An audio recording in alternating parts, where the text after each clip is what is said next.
Hello, welcome to the Royal Horticultural Society's Hampton Court Flower Show. Now this is the largest flower show in the world, and this year it's celebrating its Silver Jubilee. 25 magnificent years. Yes, happy birthday, and it's a fantastic setting. Hampton Court Palace, the Long Water and the Deer Park beyond. It's beautiful It's here. lovely. Now, I remember 1990 was a momentous year. Mrs. Thatcher resigned, Nelson Mandela was released from prison on a slightly more mundane level. I remember I was gardening, about to move to Longmeadow. Nigel wasn't a twinkle in anybody's eye, but I had a lovely dog called Beaufort, I remember. Well, I've always had cats, but I was just back from landscaping in Australia. I'd been there for a year, and I was studying garden design in 1990. Rachel Detain was propagating away, propagating children, that is not plants. I do remember that first show, 1990. I had to give a talk. It wasn't run by the RHS back then, it was Network Southeast. We all came on the train, and I remember it was a new, exciting show. I brought my children to creches, and I also remember it made the headline news. Time to talk about flowers and the great outdoors, and the Chelsea Flower Show has a rival for the attentions of the nation's gardeners. It's Hampton Court. For the next few days, this hitherto little-known part of London's social set will be ablaze with colour.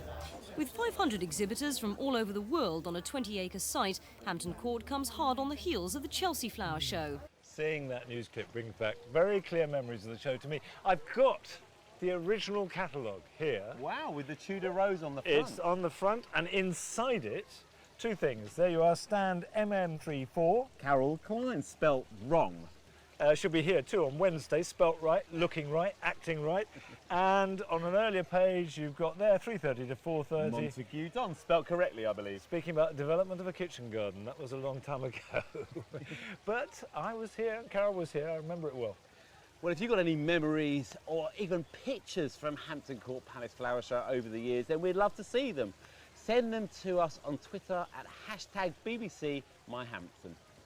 It was a good show back then, but it has grown. I mean, it really is something else now. Yes, it is vast now. We've got 5 different categories of garden design, huge floral marquee and a huge marquee just dedicated to roses as well, the rose marquee. But it's 25 acres big now, and if you really want to see it all, you've got to put some legwork in. And earlier today, Joe and Rachel Detain set off to look at the show gardens.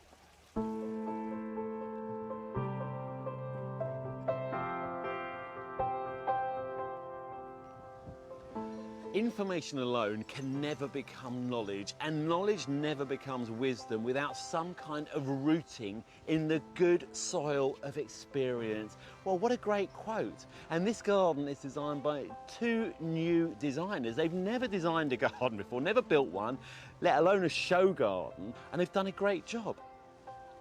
The layout works beautifully for a small space. It draws you into this central sunken area, and I like it. I think the artificial grass here works really well. People are a bit snobby about it, but actually it greens up the space, incredibly low maintenance. Why not use it? And from here we can see the planting, and the planting on the whole works really nicely. There's a few things I would really nitpick about. The berberis are going to get a little bit too big for their allotted space, but the RHS judges will pick up on that. But it's so tempting to want to put everything into your first show garden. Why not? But I'm sure that this will be one of many to come.